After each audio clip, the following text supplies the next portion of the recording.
Bonjour à tous. La semaine dernière, je clôturais cet énorme projet de table en vous lançant une invitation. Revenez, on va parler de l'atelier. Regardez, j'ai décidé de revenir à l'essentiel. La machine qui est ici est la même que celle qui était sur cette image. C'est mon atelier il y a 20 ans. C'était juste un capharnaüm.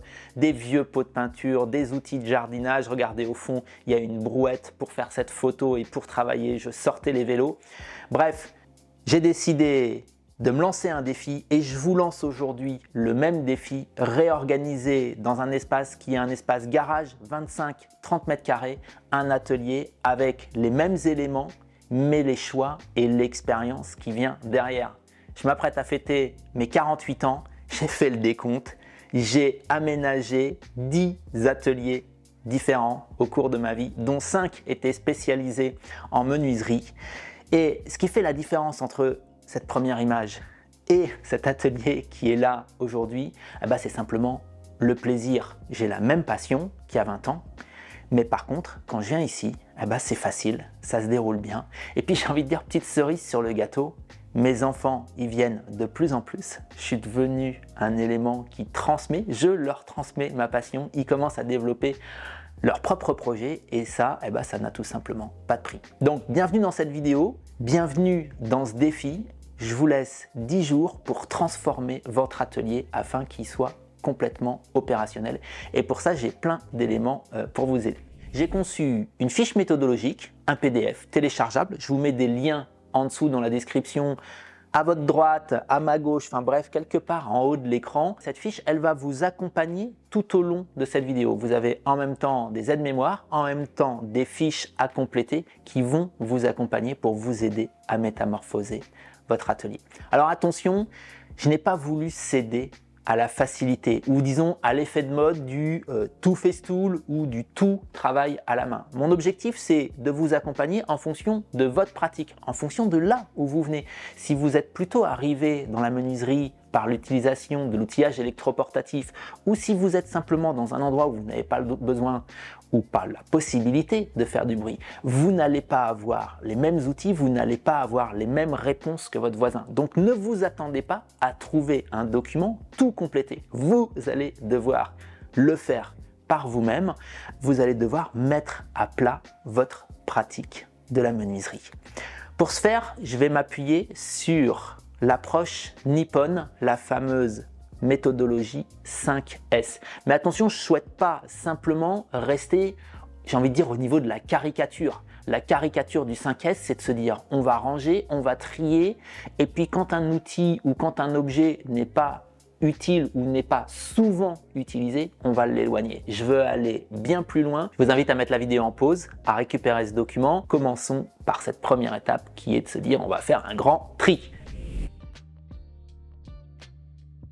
La première étape de ce défi, la première étape de cette méthodologie 5S, c'est de sélectionner, c'est de faire un grand tri. Et hélas, on va commencer par le plus laborieux. Alors, quand c'est compliqué, moi j'aime bien me serrer les coudes, j'aime bien faire ça entre amis. Je vous ai donc ouvert un groupe Facebook, libre à vous de le rejoindre pour échanger, pour partager et pourquoi pas trouver une seconde vie à un outil qui ne va plus vous être utile. Alors, quelle est la méthodologie pour être capable de faire un grand tri dans votre atelier? La chose la plus importante, c'est de se dire, on va éliminer, c'est un grand mot, mais éliminer tout ce qui n'est plus utilisé ou utilisable. Regardez, j'ai sorti ici des magnifiques petites chutes. Elles sont dans mon atelier parce que ça peut toujours servir. Oui, mais le ça peut toujours servir, quand on se retrouve dans un espace restreint comme celui-ci, va me conduire à ne plus jamais rien utiliser. Et donc, c'est tout à fait le contraire. Je dois avoir de l'espace pour garder cette passion, garder ce plaisir. Et donc, tout ce qui n'est pas utile en bois, en outils, en matériaux et en matériel, on va l'éliminer. Le stade en dessous, c'est de réfléchir en termes de fréquence. Peut-être que ça va resservir, mais ça ne va servir que de manière occasionnelle. La fameuse truelle que je citais en introduction, le fameux sac d'enduit, l'idée c'est de les éloigner du cœur de l'atelier, de l'établi et même j'ai envie de dire de l'atelier de menuiserie d'une manière générale. Ça va peut-être vous conduire à ajouter une mezzanine, à vous faire un petit abri de jardin, à imaginer un système de rack dans le plafond où vous allez pouvoir ranger les choses dans des caisses. C'est difficile d'accès, mais pour des choses qui sont utilisées que rarement ou occasionnellement, ce n'est pas un souci. TikTok, Instagram regorgent de ce type d'astuces. Il vous reste donc un certain nombre d'outils, d'objets qui vont être utilisés beaucoup plus fréquemment. Et c'est cette fréquence que vous allez chercher à établir sur une liste. Je vous invite à créer une liste des éléments essentiels et de mettre en face si vous allez les utiliser régulièrement. Ça va nous servir pour la suite. Ce que vous devez comprendre, c'est que ce premier pas, il est absolument essentiel parce que ce que l'on a créé, c'est de l'espace. Et on a besoin d'espace dans nos vies. On a besoin d'espace dans nos vies d'un point de vue personnel, simplement pour réfléchir, mais ici, pour travailler. Et dans la prochaine étape de ce défi 5S, cet espace va nous permettre de structurer, d'organiser, de ranger. Et là, d'un coup, le côté laborieux de la première étape se fait complètement oublier. J'en connais 2-3 qui doivent se demander mais pourquoi autant d'efforts, reconstituer un décor, remonter une machine, trier les outils, bref, faire tout ce que vous vous apprêtez à faire pour une vidéo YouTube. Voilà, la raison elle est simple. C'est tout simplement pour vous montrer tout ce que vous ne connaissez pas. C'est-à-dire vous me connaissez au travers de YouTube. C'est la partie, j'ai envie de dire, visible de l'iceberg. Mais ce que vous ne connaissez pas de mon activité professionnelle, c'est toute la partie formation. La formation en vidéo, la formation avec des échanges en direct, ça m'occupe les 3/4 de mon temps. Et dans cette vidéo, j'ai simplement envie de partager avec vous mes méthodes, ma pédagogie, aller au fond d'un sujet, chose que l'on ne peut pas faire sur YouTube. Sachez d'ailleurs que cette semaine, ou plutôt pour les 10 jours qui viennent, entre le 10 et le 20 novembre, les portes de mes formations sont ouvertes.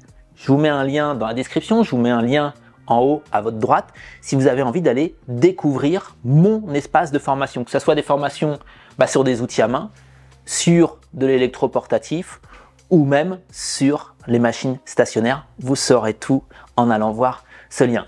Ceci étant dit, revenons. On a fait du tri, on a gagné énormément d'espace et cet espace va nous permettre de prendre du recul et c'est là où toute ma méthode va prendre, j'ai envie de dire, de sa force, de sa vigueur pour vous permettre de créer un espace qui va correspondre à votre manière de faire de la menuiserie. Deuxième S de notre méthodologie, le ranger ou plutôt le situer. J'ai envie d'aller dans cette vidéo bien au-delà de la simple caricature. Ce que vous avez déjà tous entendu à propos de la méthodologie 5S, c'est quand je suis à l'établi, j'ai besoin de tracer très régulièrement et donc j'ai un crayon à portée de main sans être obligé de me déplacer. Mais si on reste dans cette logique, si on reste dans cette approche extrêmement simpliste, on va vouloir tout mettre à proximité de l'établi puisqu'il y a énormément de choses qui se passent au niveau de l'établi. Si vous avez téléchargé les documents que je mets à votre disposition, vous avez en même temps une structure qui est globalement la structure de cette vidéo, mais vous avez aussi quelque chose que j'ai appelé des fiches de localisation. Ces fiches de localisation vont vous permettre de créer du lien entre, d'une part, les étapes d'une réalisation de menuiserie. On est en train de concevoir un atelier de menuiserie. Donc on prend en compte quelles sont les différentes étapes d'une réalisation de menuiserie. Avec quel outil vous allez devoir travailler durant ces différentes étapes, dans quelle zone de l'atelier vous allez devoir vous installer et est-ce que cette étape va être, j'ai envie de dire, chronophage ou plutôt anecdotique. Donc revenons un petit peu, quelles sont les 10 étapes d'une réalisation de menuiserie? Le choix du bois, le débit, le corroyage, c'est-à-dire le travail à la dégo-rabot, rendre les bois parallélépipédiques, le travail d'établissement à l'établi, l'usinage des assemblages, l'usinage de type profilage. Une fois qu'on a fait ça, on a fini de faire des copeaux et on va pouvoir commencer à faire de l'assemblage à blanc, on va pouvoir commencer à faire du collage, on va pouvoir faire de la finition et au final, la pose de la quincaillerie, le ferrage. Autant d'étapes que je vous propose de fiches de localisation. Maintenant, pour chacune de ces étapes, l'objectif, c'est de trouver les outils qui vont être utiles et de savoir à quel endroit on va le faire dans l'atelier. Pour vous aider, je vous ai proposé dans le document une liste des outils. Éventuellement, si vous avez du mal à savoir quel outil utiliser, je vous ai également créé une liste de techniques. Et donc, on va se retrouver avec par exemple l'étape du courroyage, un certain nombre d'outils. Mais l'étape du courroyage, selon que l'on a une approche qui est, on va dire, électroportatif, ou une approche qui est celle d'un menuisier qui a envie d'un petit peu de productivité, on ne va pas se trouver au même endroit. Je me retrouve avec une fiche de localisation dédiée au possesseur de machines stationnaires, où je vais avoir pour le courroyage, troisième étape, l'outil qui va être la dégo et la raboteuse. Bien sûr, j'ai besoin d'un aspirateur et je me retrouve dans une zone de l'atelier qui n'est pas le cœur de l'atelier. Si au contraire, je suis plutôt avec une approche électroportative, je suis ici et je vais dégauchir, préparer mon bois avec un montage d'usinage, donc un gabarit, avec une défonceuse, avec un autre aspirateur qui sera un aspirateur de type aspirateur à copeaux. Vous comprenez bien pourquoi je n'ai pas pu les préparer pour vous, ces fiches. Selon votre approche, vous allez avoir des fiches qui vont être différentes. Il y a une chose que j'ai peut-être pas encore tout à fait bien expliquée, c'est cette histoire de zone de travail dans l'atelier. Quand on a une approche qui est plutôt outil à main ou électroportatif, le bois rentre dans l'atelier, il vient se poser sur l'établi et les outils viennent au bois. À partir du moment où on bascule dans un petit peu plus de productivité ou en tous les cas des machines stationnaires, le mot stationnaire dit bien que la machine elle va pouvoir bouger mais globalement peu, c'est donc mon bois qui va commencer à se déplacer. Et dès qu'on a un déplacement, on a donc un flux. Et ce flux va générer de la manutention et va générer différentes zones de travail. Donc on ne va plus organiser notre atelier simplement en cercle concentrique lié à la fréquence d'utilisation autour de ce que j'appelle le cœur de l'atelier, l'établi, mais on va avoir une organisation de l'atelier qui va être bien sûr de manière concentrique, mais avec un centre ici, un centre ici autour de la scie lorsque l'on va faire du débit ou du délignage, un peu plus loin on a la toupie, etc. Et donc on se retrouve à avoir une approche qui est beaucoup plus complexe. C'est pour ça qu'il est extrêmement important que vous ayez une vraie connaissance de la manière dont vous allez vouloir travailler. Est-ce que vous allez avoir une approche qui est plutôt traditionnelle? Est-ce que vous allez avoir une approche électroportative ou autre? À ce propos, je vous invite le samedi 18 novembre 2023 à 10 h du matin en direct sur la chaîne, une grande foire aux questions où mon objectif c'est de connecter avec vous justement pour vous aider à définir vos priorités, pour vous aider à définir ces zones de travail dans votre atelier et j'ai envie de dire ces outils qui sont plus ou moins prioritaires. Si je dois faire un point étape, revenir sur ce qu'on a fait depuis le départ, lorsque vous avez fait le vide, vous vous êtes aussi posé la question de savoir à quelle fréquence vous utilisez chacun de ces outils. Et donc maintenant, on est un petit peu capable de comprendre pourquoi, quand je suis ici, j'ai mon crayon qui est ici sous mes fesses, mais mes serre-joints qui sont également utilisés ici au moment du serrage, eux, ils sont à l'autre bout de l'atelier. Tout simplement parce que là, il y a la notion de fréquence.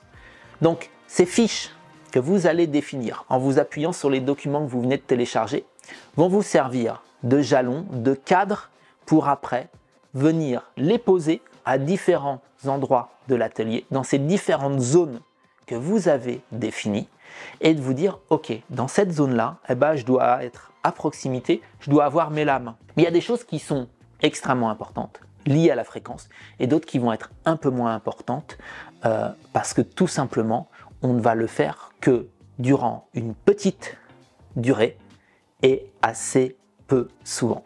Pour clore cette partie de la vidéo qui, à mon sens, est juste essentielle dans l'organisation. Vous êtes aujourd'hui le metteur en scène de votre atelier et la manière dont vous allez circuler, la manière dont vous allez danser dedans dans les semaines à venir va dépendre du travail que vous allez faire là. Et pour bien danser, j'ai envie de venir sur deux points essentiels.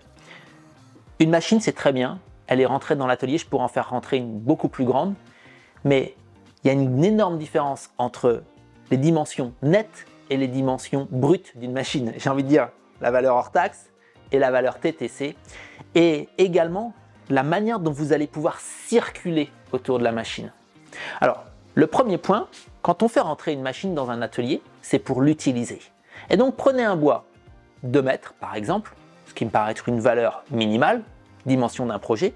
Êtes-vous capable de dégauchir 2 mètres? Table d'entrée, table de sortie. Pareil pour raboter, pareil pour déligner, pareil pour tronçonner, pour toupiller, pour tenonner. Est-ce que vous allez pouvoir utiliser votre machine?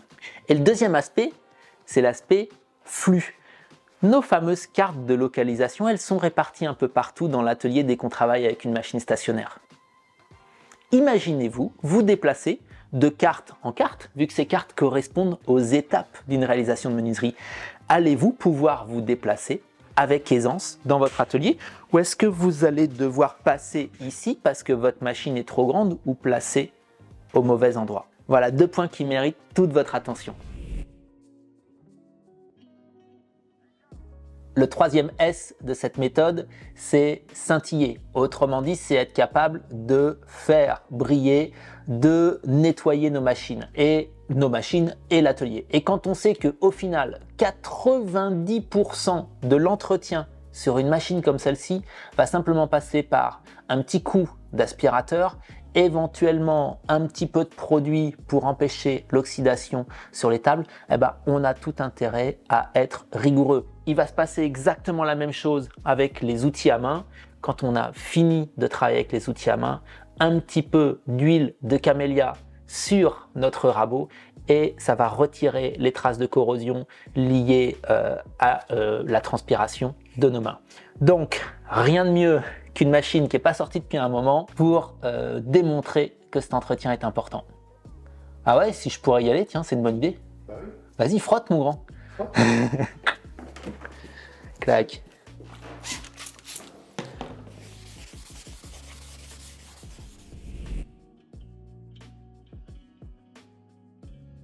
Quatrième S de cette méthode, standardiser. Alors pour une fois, on a un mot qui en français n'est pas tiré par les cheveux.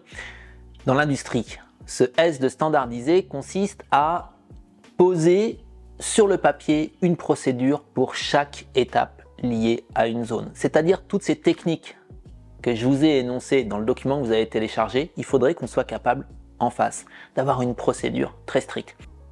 Je pense que c'est pas adapté à un atelier de menuisier amateur où la notion de plaisir, elle est juste essentielle. Il ne faut pas oublier qu'on vient là pour se faire plaisir. Alors on a tout fait pour construire un endroit où on va se faire plaisir, mais pour autant, la différence entre un atelier d'artisan professionnel qui va produire du meuble tous les jours et un atelier amateur, c'est souvent que l'amateur, face à une technique, il va se poser la question, bon, c'est quoi la meilleure méthode? Comment est-ce que je vais le faire?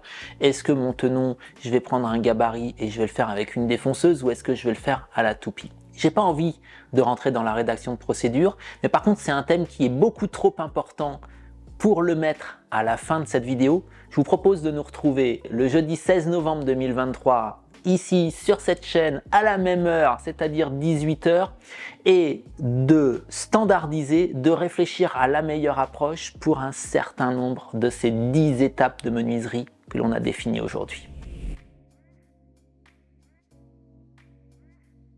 Le dernier des S, c'est suivre. En d'autres termes, l'idée est d'avoir de la constance sur ce système que l'on vient de mettre en place. Et la constance, ça veut dire développer des bonnes habitudes. Alors les bonnes habitudes, c'est extrêmement simple de les énumérer. Je ne sais pas pour vous, moi j'en ai pris des dizaines le 1er janvier, mais il n'y en a pas beaucoup qui ont été jusqu'au 12. Alors l'idée ici, c'est de partager quelques astuces pour être capable de mettre en place de la constance dans notre organisation. Alors sachez déjà, et c'est pas moi qui l'ai inventé, c'est que lorsque l'on veut développer une nouvelle habitude, il faut être capable de la mettre en œuvre 21 fois consécutives. Si vous loupez la 20e fois, il faut tout recommencer. Et donc, on va chercher à développer des habitudes. Et des habitudes, elles vont se mettre en place si on est capable de les nommer et de les nommer le plus précisément possible. Pour revenir à des bonnes habitudes de 1er janvier, la semaine prochaine, je me mets à courir. Bon, c'est juste bidon, tout simplement parce que la semaine prochaine, c'est hyper vague. Il n'y a pas de précision. Donc, ce que je vous propose de mettre en place, par exemple ici, pour être capable de ranger de remettre les choses à leur place ou simplement de nettoyer, c'est de nommer précisément ce que vous allez faire. Vous êtes tous les samedis après-midi dans votre atelier, eh ben vous allez dire, écrire, nommer ou voire même désigner pour quelqu'un d'autre la phrase suivante. Le samedi, à 17h30, 1 heure avant de quitter l'atelier, je passe le balai. Super, première étape. Sachez aussi que 21 jours, c'est long pour développer une nouvelle habitude. Si vous entassez les habitudes les unes sur les autres, ça va et ça peut vous faire gagner du temps.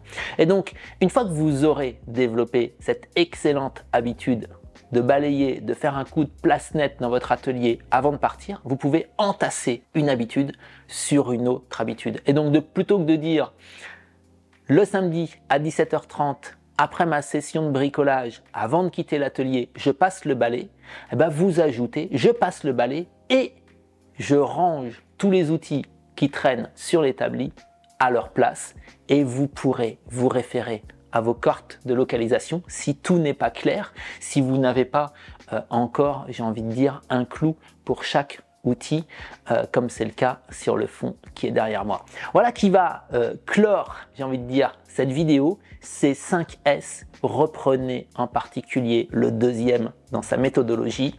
Moi, je vous attends dans les commentaires. Je ferai mon possible pour répondre à toutes vos questions. Je sais aussi que vous êtes très nombreux à vouloir aller plus loin. Je vous le redis, les portes de mes formations sont ouvertes. Vous avez un lien ici, vous avez un lien ici et vous allez pouvoir découvrir l'ensemble de mon écosystème, de la formation autour des outils à main, autour de l'électroportatif, autour des machines stationnaires. Vous aurez tous les détails en allant voir ce lien.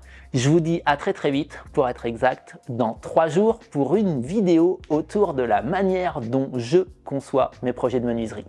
Allez, bye bye!